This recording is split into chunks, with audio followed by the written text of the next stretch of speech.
Derby Wow. Madrileño. Oh my days. Scenes. It's a derby, so you expect everything. Tensions run high. It was a very feisty match on the pitch, but of course, unfortunately, there's always bad apples that have to ruin good things. This is why some people can't have good things.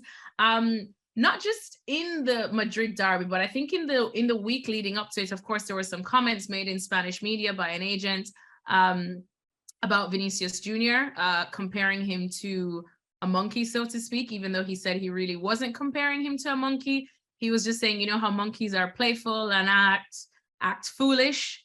That to me is an absolute cop-out. Like, the connotations of comparing persons of color to monkeys historically.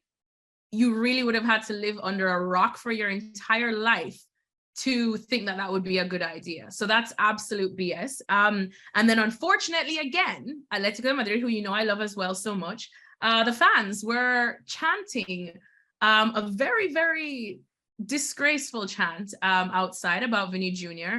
And his celebrations. And then there were allegedly chants and things that were thrown at Vinny Jr. Once, of course, he scored in the Madrid derby in the match. Now, Rodri, you were there. I was only watching on television, so of course they do try to block you from a lot of the unsavory things that happened. But for you, just what was the experience like, straight from front to back, with all of these issues, not really what happened on the pitch? Yeah, it was a shame because when I got to the Metropolitano outskirts, the atmosphere was amazing, and all the people were like, "Oh, well, I hope Atleti to win. I hope Madrid will win the derby." I mean, whatever you talked about the game, they were all focused on the game. But there was a minority that we have in Spain, and they have at Atletico Madrid, that they are racist and they behave, in the worst way possible. And for me, as a Spaniard and as a Spanish reporter as well, it was a shame, and I was ashamed hearing those chants saying that Vinicius, whatever. I mean, these people have to be out of the stadiums. And even I was told some minutes ago by one of my LaLiga sources that LaLiga itself is looking at filing a complaint regarding the racist chanting against Vinicius and whatever, to try to take these people out of the stadiums and out of the society, because they fail. I mean, and Atletico Madrid has to be in there leading that race to with La Liga. They have to take these people out, because it was a shame all the good atmosphere that all the majority of the people that went to Metropolitana had. It was completely eclipsed by those people, I'm gonna say like this, that that they fail, and they made the game, which it was great. It was a great game, completely disgraceful spectacle. It was unbelievably, and I mean, it's something that I unfortunately say I'm not surprised about. I'm a little surprised because, thankfully, obviously, me living in England, I've seen it happen time and time and time again in English football. It's and there's a protocol here that they do it. Of course, the clubs investigate it as well. If there's enough evidence, they can choose to hand lifetime bans to these people that whether they do identify them or not. They do also get the police involved as well, as we have seen, because they can criminally charge these people. What's the protocol in Spain? Because thankfully, at least in so many of the matches that I have been, I've thankfully not seen anything of this level. And this was just unbelievably horrific. I mean, I no longer have the words or the time or the patience to talk about these people, because we have been tired. We've been tired for centuries. We've been tired for 1492. I'm just sick and tired of these people. To say they have no place in football, they just have no place on this world, to be honest. Sure. But what is the protocol in Spain for this now? Or what are you hearing?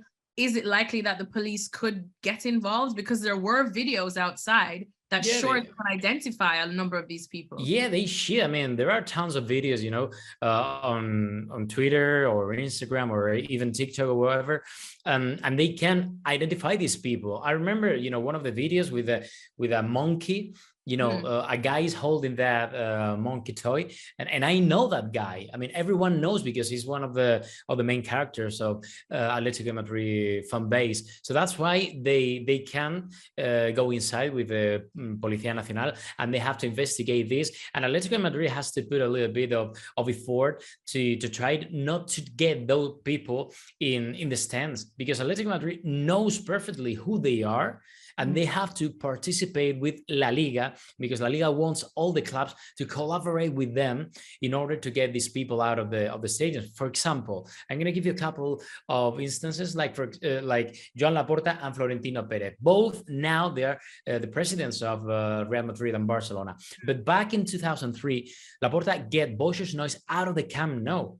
And Florentino Perez, I think it was by 2010, around that, he took Ultrasur out of the Santiago Bernabeu. So let's see if finally Atletico Madrid takes these guys from this minority from Frente Atlético out of the Metropolitano, because this is not a good image for Atletico Madrid. I think the club is amazing and the people that work there are top, but these people, maybe 20, 15, maybe a little bit more, I don't know how much they are, but they need to be out of Metropolitano, and they don't need to put some Atletico Madrid jerseys, because they are given a bad image of Atletico Madrid. Yeah, 100%. I mean, this is something that we talk about. I say I love Atletico Madrid because for obviously those that don't work in the media, they are an absolute joy to work with. They are so accommodating. It's such a nice family atmosphere there. They're just a great club to work with, the people around it. And I think now this is probably one of the most important and defining moments in their history, to see how they deal with it, because this is something that cannot be taken lightly. This is something that, honestly, even a lifetime ban to me is like a slap on the wrist, because these people are the lowest of the low. If you can look at somebody's color of skin still today and use that against them, it's, like I said, I have no words. I really don't want to waste any more time on these people because it makes me disgusted to the nth degree. But Atletico Madrid, balls in your court. The world is watching, and something needs to be done. Something needs to be done to the highest degree so that those people are not able to put on that shirt to represent your club after what they have been done. Power to Vinny Jr., hopefully, because he's still so young. And it's sad that he's had these 2 incidents in 1 week and has had to, come out and almost defend himself, almost defend his dancing, his celebration of his own culture. Do you know what I mean? It's disgusting. And the stupid thing of all, Alexis, is that everyone and these Spanish mass media, they have to be blamed too, because I mean they made so bad job last week debating about Vinicius celebrations and these things, and if you look back to the goal celebrations of Atletico Madrid, you can see Griezmann dancing, and you can see even Mateus Cunha dancing. And all the people in the stadium were like, okay, our players are dancing when they score, so we don't really mind if Vinicius is gonna dance. That's why the majority of the people were like, go Vinicius, dance, feel free to celebrate. I mean, we are nobody to say how the others have to celebrate. So that's why, all the people, but that minority, influenced by some Spanish mass media, they were like, oh my God, no, don't do that again.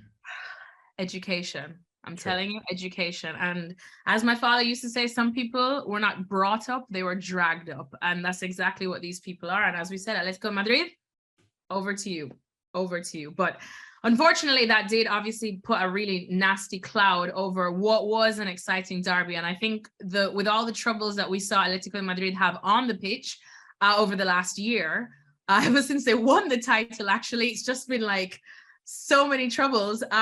What we wanted was a competitive derby. And in the end, Real Madrid did exactly what we thought Real Madrid would do. I think that I was a bit let down as to how, yes, Atletico fought back in moments. Yes, we got that consolation goal, if you even want to call it that, from Mario Hermoso, which I don't even think he intended to do, but you know what? It went in and it made things a bit more spicy at the end. But let's be honest, Rodri, Real Madrid bossed that game. They bossed it. imagine that we are back in high school, okay? And you try to date a girl and you go to the gym to make some workout, you try to Look get your hair sexy. cut or whatever. Yeah. But you have another guy who is taller, stronger, is even more handsome than you, and he gets the girl. That's what happened in between Atletico Madrid and Real Madrid. Yeah, that was They did exactly what everything they happened. could. Yeah, Everything. So much so that, first of all, we didn't even touch about how Diego Simeone even started Antoine Griezmann. Look yeah. away, Barcelona. But I think even Cholo knew this is the time. We talked about how this was going to be Real Madrid's biggest test so far this True. season. And then, of course, it was going to be Atletico Madrid's. And we will see if the improvements that they've made, because then we're talking about how Griezmann has helped so much as well, how he's come on as such an impact sub, what he's contributed. We could see that, you know, even the squad, even who Cholo was bringing off the benches did have, you know, impacts here and there depending on the game. We saw how he moved different players around as well. But no matter what he did in this one, no matter where he put people, I was thinking maybe Atletico de Madrid were just going to be really tight at the back and try and get Real Madrid on the counter, which we know that they do have some pacey players. I was interested to see how he was going to use our friend Marcos Llorente, because he's quite quick as well. But Real Madrid even beat them at that. They almost beat them at their own game. Atleti didn't even look as tight or neat at the back as we expected. Jan Oblak came back literally about a week and a half ago. He told me that he still was feeling pain. But you know what? As you said, it's like they couldn't, nothing, not even their best. And now, how big do you think that gap is? Not in the points table, but in terms of quality of these two teams, because we're forever going to compare them. Like, you'll forever compare Man United to a Man City and Everton to, you know, a Liverpool. Now, the two teams there in the capital, especially considering it wasn't that long ago that Atletico de Madrid did win the title, I feel like the gap, yes, Atleti have gotten better, but the gap between them almost seems bigger. Seems bigger, but for me, it's not that big. I mean, when you see Atletico Madrid squad, you can find people like Witsel, who is a very experienced and international player. You got Oblak, one of the top 5 goalkeepers in the world. You got people like Savic, like Jimenez. Jimenez was That's Real true. Savic Madrid. has yet to come back. Yeah, they are always injured. But for example, Jimenez was Real Madrid target some years ago. I mean, they're not really bad players. And when you go to the midfield line, you can see good people. And in the up front, you got Morata, you got Griezmann, you got Joao Felix, you got Correa, Mateus Cunha. I mean, you got so many great players.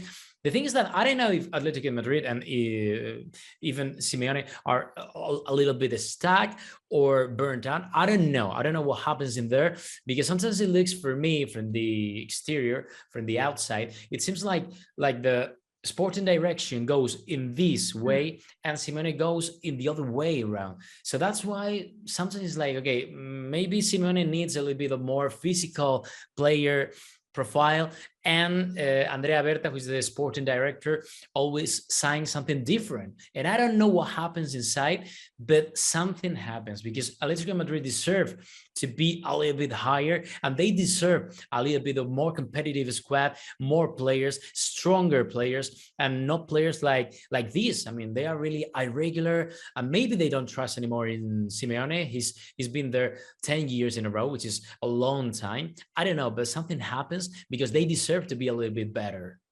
Well, that brings up an interesting point, because this is a debate I think that we always have as well, at least on ESPN FC. We had it recently, I would say within the last year, about Manchester United, of course, with all the troubles that we know go on there.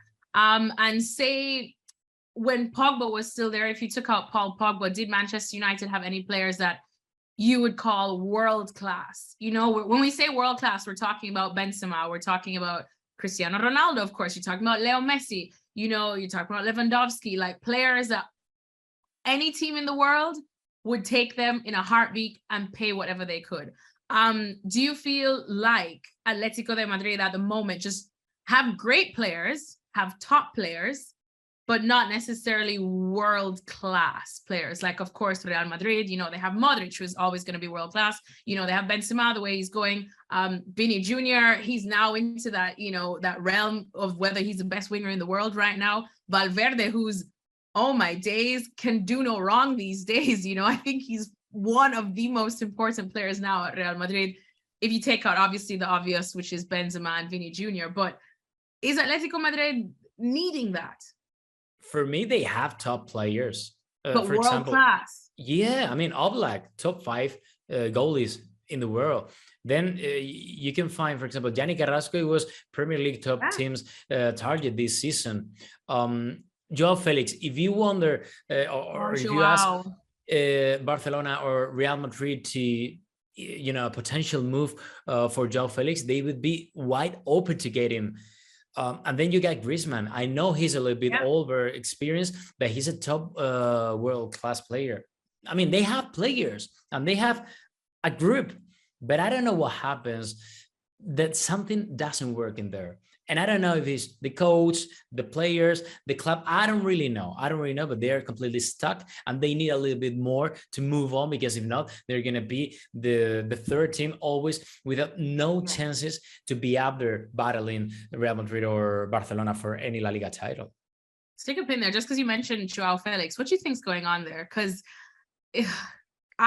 we know he's world class, at least. I think he has the potential to be. He still is quite young. We do have to remember that. He's not a spring chicken. He's not 15, 16, which is now the age people are making Premier League debuts. But it's still something. Every match we keep going, what's up with Joao Felix? What's up with Joao Felix? Will this be the match? Will this be the match? And I know this was easily the toughest match he had to play in all season because it's Real Madrid. But still, what do you think's not clicking, if anything? Something happens. I mean, he arrived to Atletico Madrid very, very young. I think he was 19 when he got to Madrid, but something happens. At the beginning, he was like, I need more minutes. I need a little bit or more games. And Simeone gave him the chance to play more regularly. And now, are they playing to his strengths though, do you think? And I don't know, but I know that all the people, when they comment below, they're going to say, yeah, maybe Joao Felix is the kind of player that doesn't really fit with Simeone's style. Yeah. But I don't agree with that, because when you see Griezmann, when he got his best years, he was back at his first era at Atletico Madrid, and he was with Simeone. And then he moved to Barca, who was like a more DNA for Griezmann, and he didn't work. And then he get back to Atletico Madrid, and now he works again. With Joao Felix, I think it happens the same. I need him to be a little bit more defensive, more aggressive sometimes with the rival. And I'm not talking about violence. I'm talking about to be more physical, aggressive player. Yeah, whatever. And I don't know, because now he's been the only guy at Atletico Madrid that have started the whole games. Yeah. So something happens, because he's having the minutes, and Simeone is giving him the chance to prove what he has on his feet, but he's not giving it back.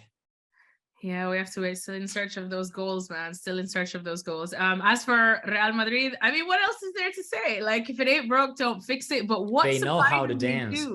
They know how to dance very well too, for all you haters. And they know how to win. We say this time and time again, and I'll never get tired of saying it. This is a winning machine to the nth degree. You could go into a derby. Yes, Atletico Madrid have their issues, but they've been playing without Benzema. And like I said, last year we were speaking of a point where, does Vini Jr. need Benzema to actually have a good game? So is Benzema really that talisman that everyone needs to have a good game? But oh my absolute days, I was buzzing, because I have a lot of love for Rodrigo, your namesake, with a Y though, and Valverde. Oh my, Rodrigo. I just want to talk about like how brilliant he was, and Tchouaméni as well. Some of the balls Tchouaméni gave, I think he could give me a ball and I would score. Thank you very much for watching ESPN FC on YouTube. For more highlights, analysis, and exclusive content,